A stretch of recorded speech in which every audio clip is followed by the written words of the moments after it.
Good day, lords and ladies, and welcome back to Battle Brothers, a Cornus Knight's tale, me Cornus Knight, and Sir Marcus the Brave. Now, this is going to be a post-recorded audio because I had issues with my audio setup, and as a result, I'm having to do this in the past. Now, that being said, we are going straight into our next fight.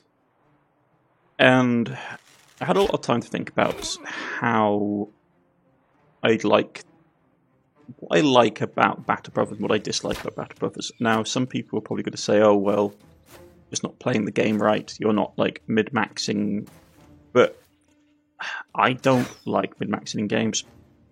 So, I've actually found this particular campaign really enjoyable.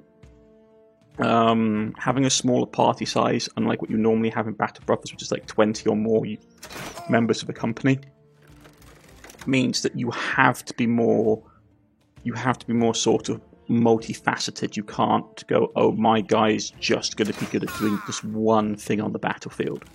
Everybody has to be multifaceted. Everybody has to have like a lot of different hats, which I enjoy. I must admit. That being said, I am also playing on a slightly easier setting, just because I think it's needed. As much as I love Battle Brothers, I do sometimes feel the added sort of difficulty spike that comes with the difference between normal and sort of like easy difficulty is quite brutal, especially if you haven't been in the game in a long time. Because the enemies tend to be very tailored to being effective. They tend to be very much mid-maxed, and so you have to be very competent and careful about what you're doing. That being said, when we're here in this particular fight, this particular group we're fighting is very dangerous offensively. A lot of pikes, a number of great weapons, medium crossbows. This group is one of those groups where if you let it go on the attack without opposing it, you'd be in for a really hard time. One of the other things you have to remember is that in this game, when you're using a one-handed weapon, two-handed, for example, having a flail without having a shield, your character will two-hand it, which gives it a lot of benefits. So that's why I tend to get very nervous about enemies that are two-handing as a normal flail, because they get a lot of benefits. As you can see just here, our character did take a nasty hit from the pikeman, and it just reiterates just how dangerous polearms in this game are. Like, most of your killing will get done with either two-handed weapons or with polearms, in my experience. So you need to be aware of how you handle them. I normally target them down first myself. If I can try and snuff them out, I'll either aggressively try and morale break them, or snipe them from a distance if the AI is being particularly foolish and pushing them aggressively. But it is one of those things where you have to kill. Most of the killing in this game gets done by polearm users and great weapon users. Your sword and shield boys will do damage, but they're mostly just tanking units. They're there to block and to soak up enemy actions. Enemy range units can be dangerous depending on what they are. Ooh, yes, that was a nice shot. We managed to get him in the head, I believe, with that particular volley. But yes, most of your work is done with polearms and great weapons in this game. Range weapons are useful for wearing down enemies, as is a sword and board approach. I tend to go with spear and board predominantly, just because you get the hit chance increase. I know it doesn't sound like a lot, but combine it with some other things like what you're seeing here with the overwhelm ability, makes it much more doable, especially against harder enemies like orcs or that kind of thing. So I just like this game. I don't mid-max it. I play it very much like how I play Mounted Blade Warbands traditionally. Is that I don't try and go, oh, I'm only going to have like 20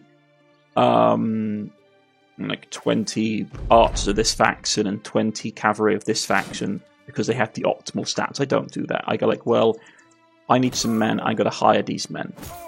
When I initially started this playthrough, I intended to do, oh, we've got to try and get people of noble birth and that kind of thing.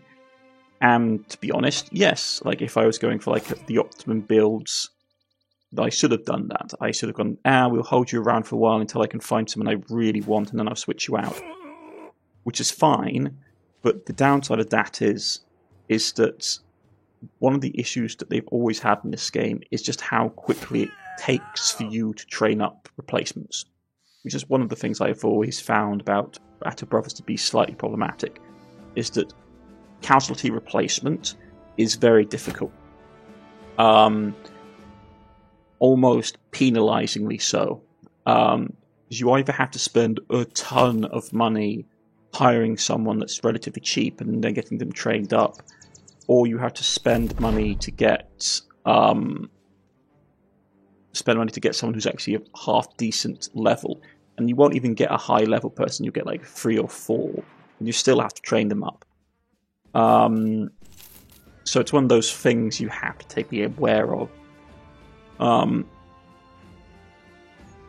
Here we start to run into the issue that you get late game is that you don't have enough carrying capacity. Now, normally what you can do is you can just upgrade the cart and be on your way.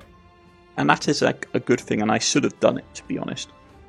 I should have upgraded the cart probably sooner than this point. I haven't upgraded it yet, which, to be honest, is a drawback, especially when you're carrying around a lot of junk, because you start leaving stuff behind, and everything you leave behind is profit. I also am slightly rusty with the game, so I forget, for example, if you want to have a dagger in an enemy, in a party member's inventory, you can't have it there and have like bandages, because there needs to be a space for the enemy, for the weapon to be swapped out with, which I always found was a bit stupid myself. But yes, as you can see in here, what I'm doing is I'm basically selling off all the stuff that I don't think is useful to keep on hand, because sometimes you will come across creatures where you just need to have like blunt force damage, like a mace, like a pick, really good against undead. Spears don't cut it. At best, what I use spears for is for keeping back the horde. Spear wall with Overwhelm is really useful against zombies and against skeletons. More so against the Ancient Legion, to be honest, because the Ancient Legion actually has fairly good stat line.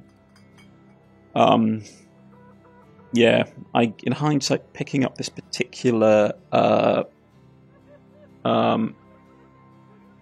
goal, as it were, to have really good armor, axe is probably something that bit me in the ass, to be honest. As useful as it is, it's one of those things where it can actually almost be a noose around our neck if we chase it, because it means that it's going to be something really expensive and long term. I should have picked something else. I do find it slightly annoying. The longer the time goes on in this game, the less sort of like more common your achievements become, even ones that you haven't done. They sort of almost get auto locked out, which is annoying. But yeah, like one of the issues I have is that I haven't got a ton of fatigue on people, so I need to be careful with how much armor we throw on. Also, giving everybody daggers, because at this point they got fairly good enough stat line and they got good enough shields that towards the end of the battle we can just surround particularly annoying enemies and just like dagger them to death, especially stuff like Hedge Knights or anybody like that. It is a very nice thing to have. Normally, a good combination of dealing with Hedge Knights or any particularly armoured foe is that you want to have range units with poison, and a bunch of guys with daggers, or rondel daggers if you can get the better quality ones, and just sort of swarm them early game, like rush out, stab them a ton of times, they drop dead really quickly. As long as you've got a good enough stat line for it.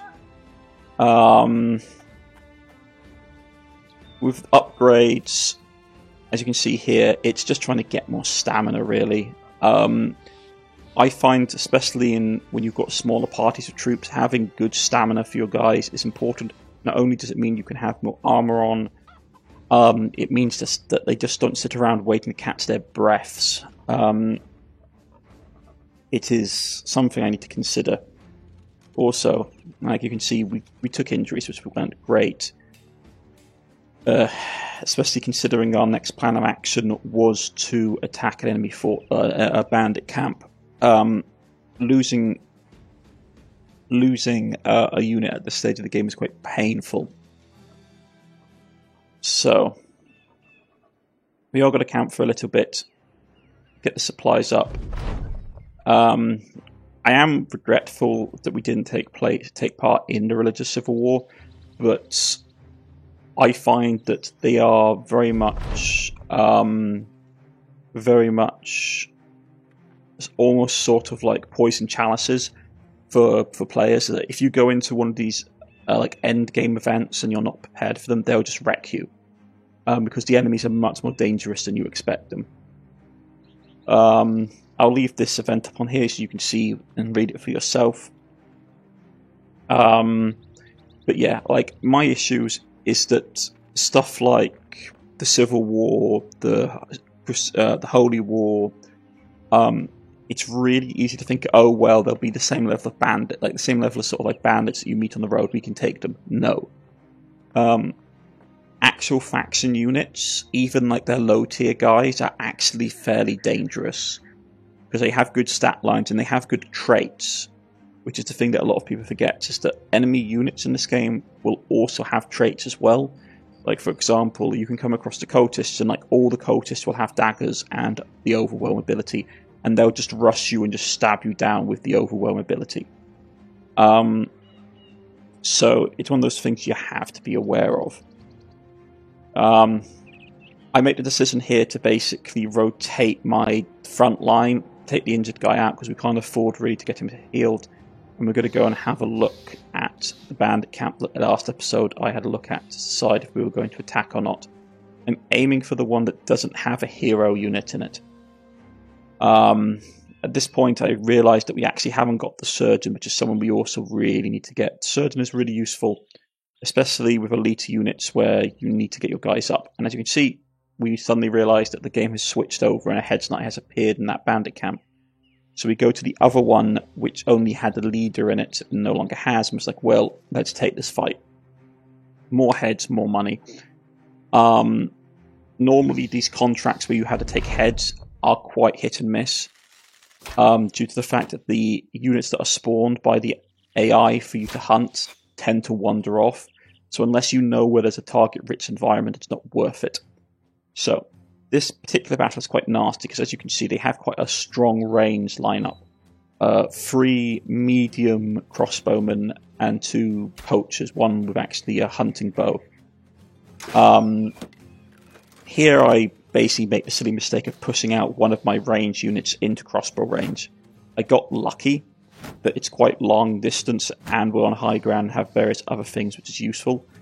But now we're in a situation where we have to go and support the advance. So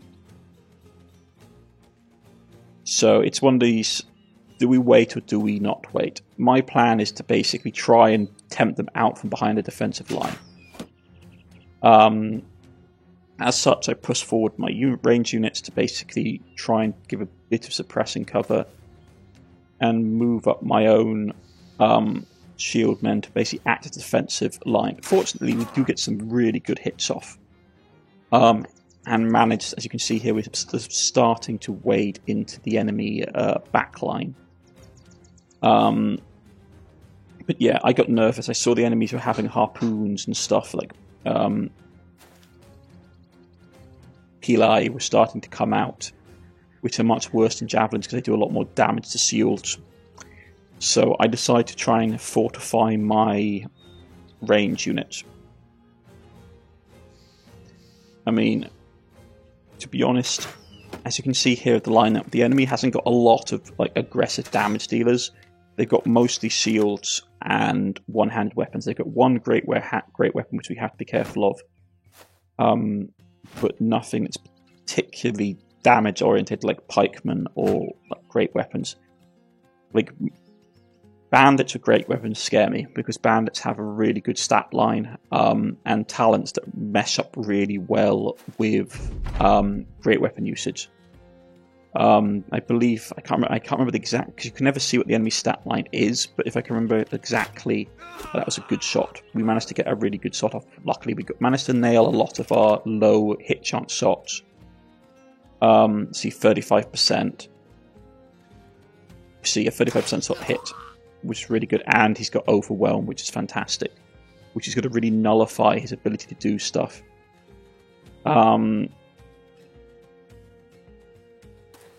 I mean, best case scenario for this fight is we manage to kill off the archers and the enemy charges out, which they lose a lot of their defense from being behind fortifications. I would love to actually have more fortification fights like this. But for example, with us on the other line, other side, like holding the line, that would be really good. You do not do as many defensive battles in Battle Brothers as I would like, to be honest. I find them quite sparse. You tend to be like holding locations, and they tend to only happen during events like the Civil War, Crusades, that kind of thing. It'd be nicer if you recorded for more defensive missions. But yeah, the enemy starts pushing out, starts throwing their pili, and as you can see, our shields are getting wrecked. But we've managed to weaken the enemy's range units, and at this point I decide that we can't allow our shields to get any more trashed than they are, and we aggressively go in. Yeah, our shield is down to 45% after a couple of hits. It's not great. So we've got to go in aggressively, try and pin the enemy at their choke points in the centre and the north so they can't come pouring out to assist, and keep our damaging units in location.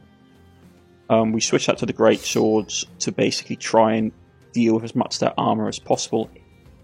And up here we chuck a single unit with a good defensive shield and armour in to block that unit so we can't easily get out.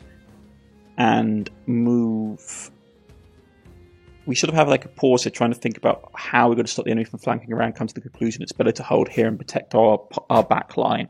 Up here, we realise our shields are in a pretty bad state, and so any more range attacks aren't great. So we're going to push in, have our pole arms move up, and my main tactics tend to be destroying the armour of our great weapons and either getting our pole arms or our competent like spear infantry to just wear them down.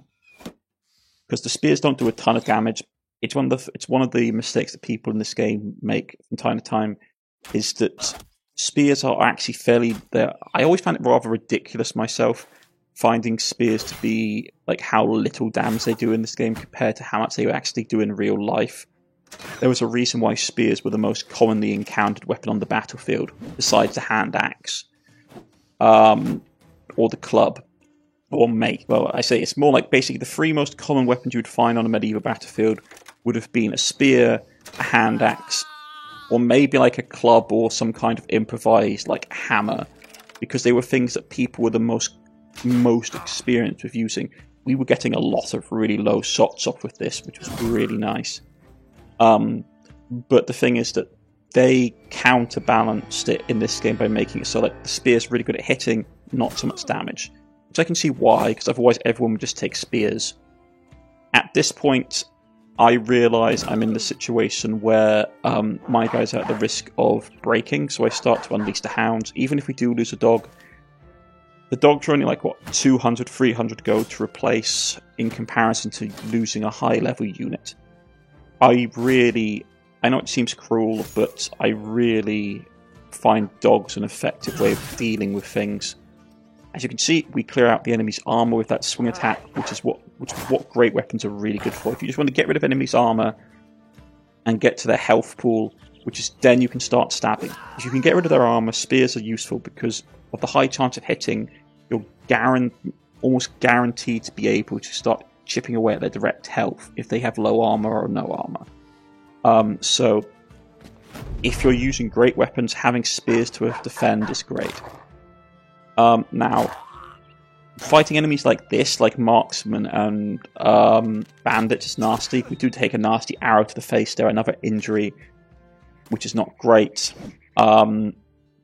Head armor in this game is so important, especially if you're using great weapons. Any kind of unit that's not using a shield, you need to have decent head and body armor. Here I take advantage of the fact that our range units are high in the turn order to try and shoot at their shield wall line so they're less effective. Always remember that the overwhelm ability only works if you go before the enemy in the turn order that you're using it on. So,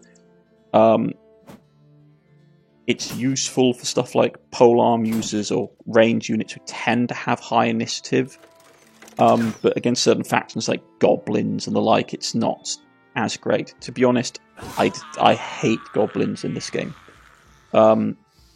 Unlike other games where the goblins are like cannon fodder, goblins are just horrific. Poisons, high dodge and hit chance, using weapons that have hit bonuses. I start to get a bit nervous here.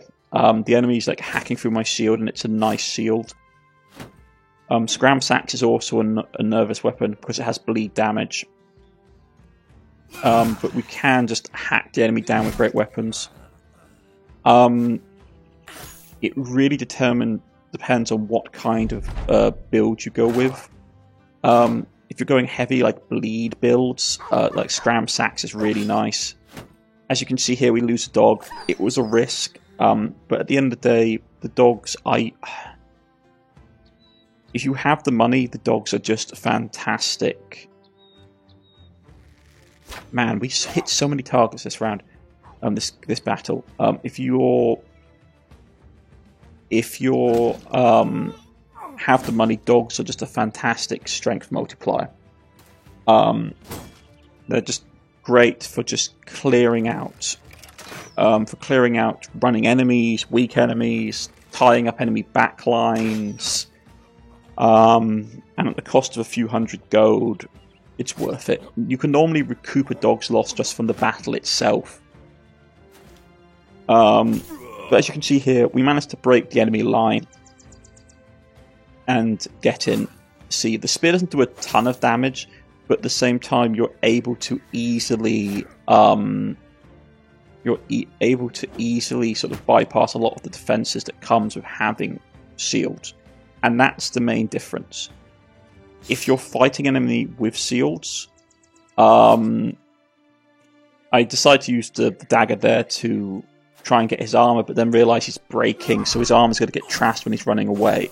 So I decided it's just a fool's errand. But yeah, if your enemy's got like a lot of shields and hand weapons, and you've got a lot of shields and hand weapons, it's going to be a bloody battle. It's better to just try and it's better to try and get past their defenses, which is why I tend to do shield and spear if I do the shield combo at all. My go-to defense is to have a couple of spearmen in the middle of the line to have battlefield control, while having either spearmen on the flanks or swordsmen on the flanks, which have the riposte ability to stop enemies from flanking around. Because I know that you need to keep your backline safe in Battle Brothers. The front line can look after themselves, backline are normally quite squidgy. So, because obviously polearms and range weapons take up a lot of fatigue, so you don't want a lot of armor. And here we go, we run into the fact that once again I haven't cleared out my inventory. And we are now faced with the issue of what to basically get. To be honest, if you're looking for low tier equipment to sell, shields are a good thing. You get a good price as long as their condition is fairly good. So what I tend to do in battles when I've got my backpack with too much stuff in it is I will look through my inventory at my shield and see which ones are in the worst condition and trade them out. because we'll get the least amount of money for them. Plus, if we're ever in the situation where we need to have shields replaced quickly, be it like hold a defense against multiple enemies or that kind of thing, out comes the shields.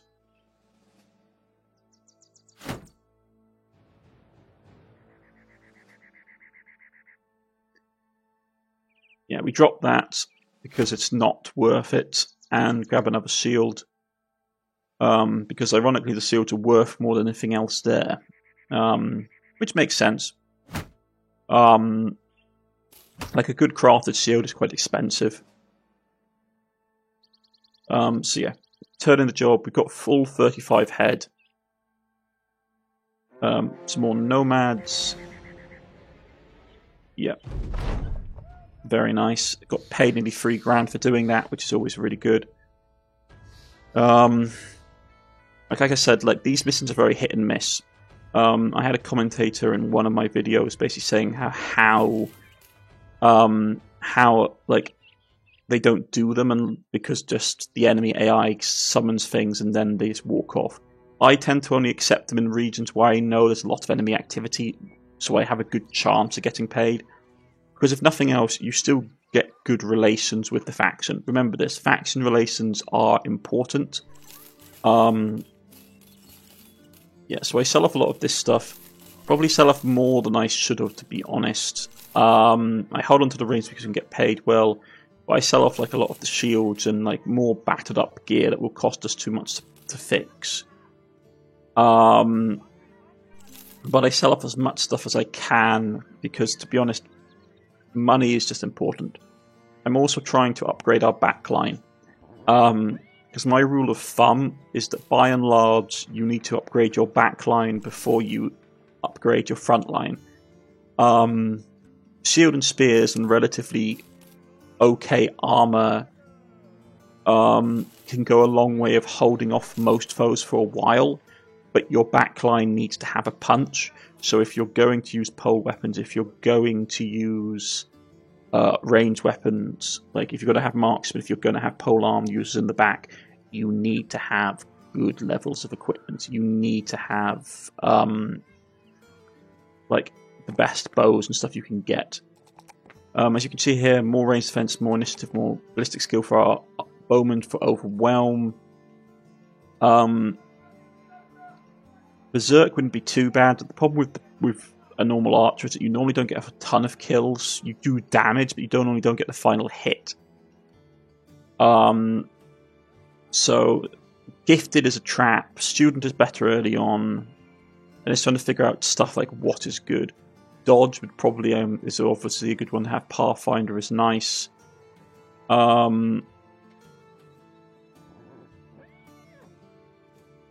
Yeah, Headhunter is good if you can get the hit percentage off. I mean, Headhunter with Spear is dangerous because you're like, if you manage to hit the head, you get a guaranteed crit head. But I get Nimble Dodge for the amount of damage taken.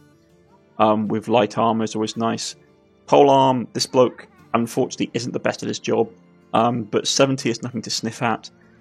And as long as we can keep his ability to not get hit up, I am quite confident in his ability to keep going. So more range defense, more health and fatigue is always good, or higher in the turn order would be good. It depends if I want to give him overwhelm. I'm not. The problem with overwhelm is that you need to be spilling out multiple attacks. So stuff like great weapon, it's really useful for. So I sort of make my decision here and then decide, no, I'm not happy with having him higher in the turn order. I'd rather have that out and then have, say, some health. Because he hasn't got a ton of health. And he's not got the highest amount of armor either. So I decide, rather than having more initiative, I'm going to grab that, some stamina and some health instead to make him a little bit more tanky. And then it's like deciding what to have for him. Now this guy, there isn't to give him overwhelm. The fact is that if he's already got a good chance of hitting the head, he's got Berserk. So he needs to have something. Killing Frenzy is very good. He's very much a one-shot. He hits down single units rather than hitting multiple units. So Killing Frenzy is very nice. Some things say like having more damage to people that are already hurt is very good. Having more stamina would be nice. But yeah, Killing Frenzy is a useful skill for the backline to have, because once you start dropping the first wave of enemies, your guys are much more potent. Because the AI tends to chuck if they're doing a frontal charge, the enemy would tend to send out their light troops first to pin you down. If you can kill them quickly, you can get a nice damage combo going. And at this point, I decided, look, we have enough money, and we're in a place that sells the heavy crossbow, and they're selling it for relatively cheap at the moment. So let's just buy one. Let's just buy a heavy crossbow for our other crossbow user. And I mean, nearly $4,000 is much nicer than how much they normally are. Like, they're normally like 5.5, so we save like 1,500 gold. We sell 1,500 gold. I sell a couple of other crossbows to make up a little bit of the money we're going to lose. And yeah, like, the one thing he is starting to suffer from is a lack of fatigue. Like, he's going to basically start burning through his fatigue a lot quicker. That being said, heavy crossbows are really... I use my heavy crossbows much more like sharpshooters. It's like, okay, there's a guy rushing towards my line, he's wearing a lot of armor, he has to go. I tend to use the crossbow in this game purely to burn down heavily armored units that have got great weapons. They're my primary target. Either them or stuff like elite units that say, like, if I can get within range of an enemy range unit, a heavy crossbow normally deals with them. If I could get my hands on the goblin crossbow that they have for the goblin boss, that weapon is like one of the best weapons in the game and is absolutely devastating. As you can see, I start to switch out here, trying to get better helmets on people. Headshots are more common later into the game you go. At the same time, I don't want to give helmets which reduce visibility to my range units. I should really get a better helmet for my standard bearer, but he's got absolute trash fatigue, or trash stamina, so I should really think about a way of getting him to have more stamina. One thing I would like, I wish they had implemented in this game, is I wish they had implemented a way of training like individual stats. Like, you, for example, it's like, okay, I'm going to take like so-and-so out of the company for a little bit, and he's going to train, like, maybe you get him to do like physical, so his strength and stamina, like his health and his stamina go up. Not weapon skill, that could be something else, because you want to keep it balanced, so maybe it's like physical training, so like his health and his stamina goes up, compared to, well, his fatigue, technically in the game it's called. It would have been nice as a way of getting troops trained up. I mean, it would have meant you'd had to have left units separated from the company, which is probably a mechanic they didn't want to do. Maybe they should have had someone as a retainer that you could have hired. Have someone like a trainer, where you basically, like, you could allot one member of your party to that guy to train, and he gets benefits and bonuses to his stat line as long as he's equipped to that person. But I don't know, like, I always found that it was one of the reasons I dislike taking risks in Battle Brothers, because the losses you entail tend to become quite problematic. Here, I decided it'd be nice to try and paint some of the shields and stuff just to get our heraldry on the armor. And once again, we run into that old adage of something of what I don't like, which is that I always felt that the southern city-states basically felt detached from the rest of the game, partly because the colour scheming just doesn't apply to any of their gear. You can't paint their armour, you can't paint their weapons, or their shields, or their helmets, or anything. So whenever you're wearing their stuff, it always stands out, which I always found really disappointing. I wish it wasn't the case. We look around for some trading stuff, because at this point I've decided I'm not interested in doing the armor mission, and have swapped it out for a just the trading one that trade goods, which is fine. It's more achievable in my opinion, without risking the company. Here we have a look around at all the missions. A faction greenskin mission is absolutely terrifying, but these ones are fairly nice. Earn a bit of money, get a bit of pay. Like these guys are on their way. We see these guys, this first regiment of Kim. We could actually take those guys because many conscripts and a few gunners, but unless you're like allied to a faction in the Civil War, you can't do it. So yeah. In this fight, I'm making a mistake, and I'm going to show you what I mean, which is that I have a look at the lineup and go, oh well, it's a fairly easy lineup. The bandits like are mostly just cannon fodder. So I go, okay, this is a really good time for us just to sort of get experience with some of my higher paid, like higher value units, like my great weapon users, who need a lot of experience.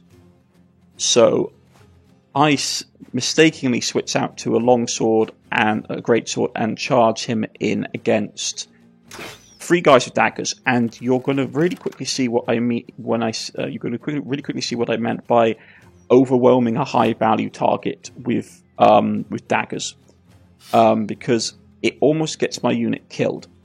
To be honest, it's a mistake I should have known about, because having this kind of setup gives the enemy daggers and armor a lot of defense. So what I should have done is I should have let them crash into my battle line. What instead I do is very naively thinking, oh, it's fine, we'll kill them in really quick order, it won't be an issue. So I think, oh yeah, he can charge out, get a ton of kills, fantastic. So he gets up for a swing, he gets 1 bloke, which is fine, and then this happens, which is that they surround him, start to get his morale down, and they start to just tear into him. I'm here thinking, oh no, he's almost broken. If he breaks with that amount of daggers, he's dead. He'll be stabbed to pieces. So I suddenly panic and think, okay, I need to go and save him. The bandit, for some bizarre reason, we get really lucky here, and he has managed to land and he hits, because I was nervous he would. And I'm trying to desperately think how to save the situation. I start releasing all the dogs. The dogs don't do what I want to do. But it doesn't matter, because at this point the top enemy assault group has basically broken. And I'm desperately here trying to thin out the line. I should have attacked those guys down the bottom, but I was worried. Try and switch him out till he has a single guy on him. I charge my boss, I charge Marcus to deal with the enemy, the most direct enemy threat, which is him. I send him up to basically hold those guys in line, and so they can't hit our archers. And just try and do as much melee damage as I can. As you can see, we're just not getting the damage off, which is worrisome. So I start reallocating units. We miss a couple of really important swings. At this point, I was getting nervous. I was worried that my guy was going to have issues. Can't hit for Toffee. Fortunately, the guy can't hit either, which spares me the horrors of losing valued target. So I go for a long-range shot on him and manage to get a hit, which is fantastic. This is why you need shields. Get nice damage coming out. Warhammers are great for just like breaking people's limbs. You also have to remember that certain weapons do certain damage types as well. Like bludgeoning weapons do a certain type of injury versus slashing and versus pierce. Pierce tends to do a lot of nasty injuries. It's the trade-off you get. Slashing tends to do a lot of like bleeding. A lot of bleeding damage wounds. Piercing tends to do a lot of sort of like stat damage. And bludgeoning is just brutal. Like bludgeoning has... because bludgeoning weapons tend to be the most effective against armor. So you have spear, which is high hit chance, low damage. You have bludgeoning, which is low damage but good anti-armor. And they tend to also have the nastier injury table. like just from pure effect. And then you have slashing, which is high health damage, average hit chance, with their injuries doing a lot of tick damage.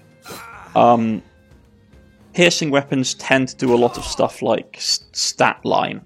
They'll do stuff like defense, weapon skill, that kind of thing. A lot of hampering debuffs, while bludgeoning is stuff like just like concussion, crushed limbs, you can't switch weapons, like really nasty things. But they all have their own trade-offs. So we patched this guy up, much to my cringing, because obviously it puts him in the issue that I didn't want to put him in, which is that we were going to go out on an escort mission, and the guy I wanted to have on the escort mission is now handicapped with an injury, and it's a stabbed arm. It's not a simple injury. But we need the money, so we basically saddle up and bite the bullet and go like, fine, we'll take the job, and just hope that he heals up in time on the road. And the caravan missions I've always found strange. It's just that I half think the enemy AI that checks your caravan strength against just the guards, and not your company. It's odd, because I've had times where the enemies attacked us while there's a lot of us, and see here, yeah. As you can see, we're sort of deciding about what to have. So I sort of eventually decided to go for a lot of trade. This is where I pick it, basically. I thought I'd picked it earlier, that's why I mentioned it. But yeah. The respectable company of famous weapons is nice, but that's hard to get hold of, and it's very hit and miss, and it's very expensive. But as you can see here, I've got like 17 units in the company in the battle, and yeah, and so we're actually a fairly good choice, like a fairly good sized caravan, and so I always wonder in these fights, yeah, they're being looted by the people that saw us. Yeah, people being bitten. The fact that they're seeing corpses hanging from the trees is worrying. Normally that indicates that the undead are the next major event. I mean, it's possible. See here, we get attacked by 9 raiders versus 17 of us. Now I don't know, we don't have any injuries at this point, so it can't be that ticking over. So I really don't understand how the enemy calculates it. Maybe they calculate it just on the size of the caravan guard, which is like the handlers and the NPCs, but to 5 people. Sometimes I do feel like the game deliberately forgets. Here I make the mistake of, like I said, if you're giving daggers out to units that have to switch them out, you need to have an NTI inventory slot. Because now, when I do it like this, he can't switch the greatsword over. So yeah, we get jumped by bandits. And if we have a look at them, I mean, they're actually a fairly nasty group of bandits. A couple of great weapons. The maul is nasty, and the heavy flail is nasty as well. So we need to start debuffing that as much as possible. It depends if they've got a charge. I find the AI very aggressive on caravan attacks, because they win if they kill everything in the caravan. So the AI is programmed to go for the caravan and for the handlers. So they will not tend to take defensive positions, they will tend to push aggressively. This was a bad situation, because obviously the AI had taken where I wanted to go, and I didn't want to be trying to hold a defensive position while in low ground versus high ground. So we start opening up on the enemy heavy units, and at this point I'm deciding, well, they're obviously pushing down to the south, so we should try and swing down from the north and either hit their backline or sandwich them in amongst multiple units. And I get a bit nervous here, so I switch out for the... See, this is when I realised you can't switch out for the greatsword, because it has no one to replace it with. So it's like, okay, do I drop the dagger? I decide not to. I should have probably dropped the dagger, to be honest. Though my character's got a good enough stat line that doing the riposte is still competent enough for him. So yeah, sealed wall and stat line, but I forget that the enemy is very likely to just try and bypass us to attack the donkeys and attack the handlers, which is not great.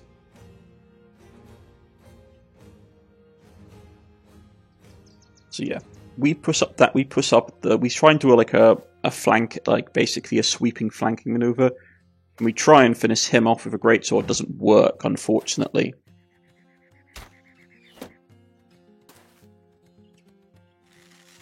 And they managed to hit one of the caravan hands with an arrow, which is problematic. Yeah, so we move our units up to support.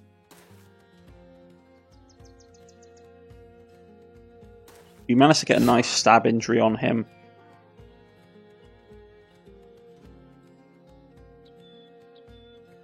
Stupidly, I switch him out. Because I can't remember if the Great Flail has reach or not. So I switch him out, and it's like, oh, it's fine, we'll just take the hit. It is not a good idea at all, in hindsight. I started to get a bit nervous because Scram Sacks in the hand of the bandit is nasty, and as you can see here, that's what I was worried about. He swings with the mace, with the flail, and almost kills my guy, which is really bad news. Just gets a lucky headshot off, and it just nearly domes my bloke. And that was because I did bad the risk analysis on that fight. Start using my range units to snipe enemy range units. Kill him off as quickly as possible, because a great weapon user is dangerous. You see, we take a nasty head hit, and a lot of it gets through and hits us in the head, which is not great. So he needs to get in and start. He needs to get taken out quickly. At this point, I decide that we need to be offensive more and start to put pressure on them. Try and shoot him, but miss, unfortunately. At this point, it's like, okay, get more dogs out. We're just going to send dogs out, and we've got to try and pin down as many of their units as possible. Because we need to hold the enemy in place. At this time, I decide, right, we can't let the bandits get at the NPCs, so we're just going to try and tank them and hold them as long as possible. Fortunately, he's using a Scram Sacks, which means that he hasn't got a higher hit chance.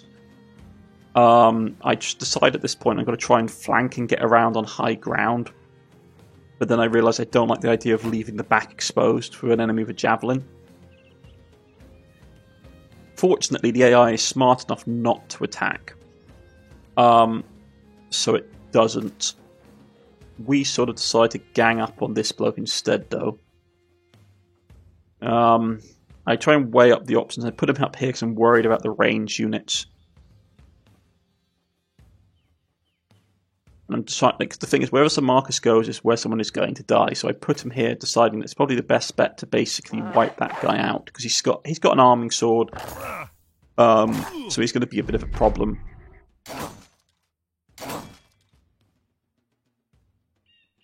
Yeah, and we lose a caravan hand, which is annoying.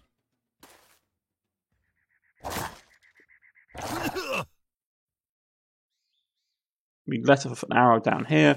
Managed to get him in the chest with a pierced chest, which suffers his fatigue.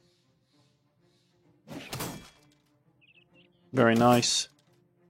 Tries to seal Bass out of the way. Can't, so he swings with Scram Sacks.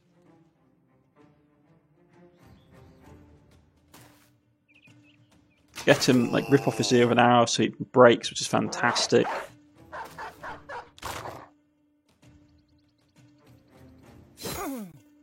And just start ripping into the enemy.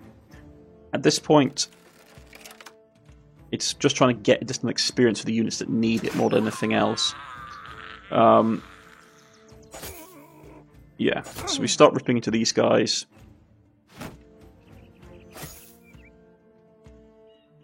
Nice beat down. Yeah, just finish him off. We won't get a lot of loot out of it. Like, my approach, unfortunately, I'm not one of these players of Battle Brothers where they go like, oh, you need to try and scavenge as much loot as possible. It's like, I'd rather have my guys alive. I'm a quality over quantity kind of bloke where I'd rather have, like, good units and have as few losses as possible, rather than sort of just do the whole, well, because there is a tactic to Battle Brothers where you just cycle through a lot of units. It's almost like XCOM, where it's like the survival of the fittest, and that's an approach I never enjoyed playing in this game, because I felt like everyone had their own story, like every character had their own story. So I really don't like the more sort of Darwinian survival of the fittest mentality that can come with optimal play in Battle Brothers. But yeah, so I tend to just basically just kill enemies rather than trying to get a dagger out and stab an enemy to get his equipment. Because a lot of the time, that puts your guys at unnecessary risk, unless you expect them to be that effective at getting past enemy defenses. You take a risk. The moment you pull out a dagger in this game, you take a risk. Which is really not worth it in my books. So we get a nice level up, you get a bit of loot, and once again find yourself over encumbered. And it's trying to figure out stuff. I mean, like, to be honest, the bow is worth, like, if you can take a good weapon over a shield, you always should. Tower shields are worth a good chunk of money in comparison to normal shields, so that's what I prioritize. Stuff like the daggers and like the sword bows aren't worth anything. Well, I say that.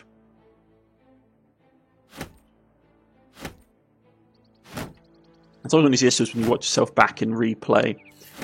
It's hard to remember exactly what's going on there. So yeah, he needs to get taken out the line, and he's got to be moved up in support. Because like he's just not in a good state. Another level up. More range ability is always fantastic for range units. More initiative is also good. He hasn't got a ton of stamina, but we've still got to boost his stamina anyway. Initiative is good for range units, but with range units, it's always between initiative and range defense. I find. Yeah, we get him quick hands so he can switch over to his Dane axe or his long axe, because in this party, I have had my range units become very multifaceted, like multi-row units. Like they fire range units, but when they need to be, they're competent enough to pull out an axe and basically chop people. Do I want them to do that? No, but if it's a life or death situation, I want them to have the ability to actually do a sufficient chomping of damage, to be honest. So, we get up here, get the cargo unloaded, which is always nice to see, and just like start selling everything off, just trying making as much money as possible. Because we don't get paid very much and everything stacks. So anything I don't really want to keep, it's going to basically get like chucked in the bin for sale for the auction. I'm also of the opinion that if anything is over a certain level of damage, it's normally not worth keeping around either, because you use more money repairing the blinking thing than you do actually getting use out of it, unless it's a really good piece of equipment. So I start to have a look around, looking. This is the thing I was sort of trying to work out at this point, which is that, like the fighting spears are what we want our spear users to eventually use. They're very competent weapons. Fighting spears, they're better than the boar spears. But there's some nice weapons, but as you can see, the great weapons and polearms where most of the damage in this game come from. So it's always one of those debates about what you should pick up. I mean, armor also is like it's so good, but like so much stamina drain. Can be very problematic. But yeah, like whenever I go to a big town or city in this game, I always look at the market first, hoping to find something of good value discounted. Have a look for trading stuff as well, but they didn't have any. And so I decide, well, I got a bit of money, I think it's time to invest in some training for my troops. I'm of the opinion that having more XP gain over longer battles, over more battles, is better. So I tend to go with the bottom two. The one that's like 50% extra XP gain next battle is fantastic if you've got something like a great swordsman. But if you're doing archer units, having like 25 or having like 20 XP for 5 battles is a nice tick up. Because predominantly these people aren't going to see as much combat as, say, my great swordsman or my polearm wielders.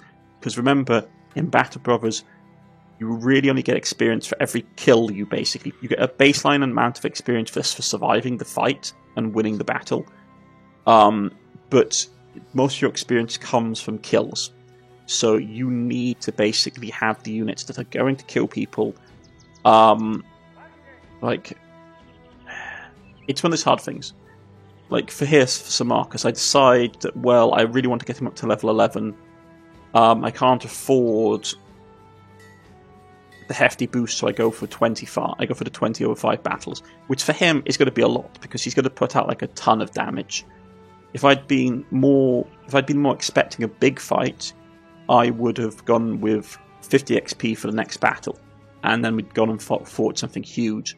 But I don't tend to be that sort of mid-maxy. I don't tend to go like, okay, I've taken a mission to go and hunt down this enemy. I know it's probably going to have a lot of enemies, so I'm going to go and get training to get it, and then we'll basically be on our way. I don't tend to do that unless I know in advance. Like, it's like, okay, I know we're going to have to go and clear out a bandit camp. I know we're going to have to go and clear out greenskins. So my guy is going to get a likelihood of having a good course of action. He's almost at level 11. I'm probably going to have to pick up 9 lives for him. I don't want to, but 9 lives for him is the only thing that's going to keep the campaign going. And that's where we're going to end it, folks. Goodbye.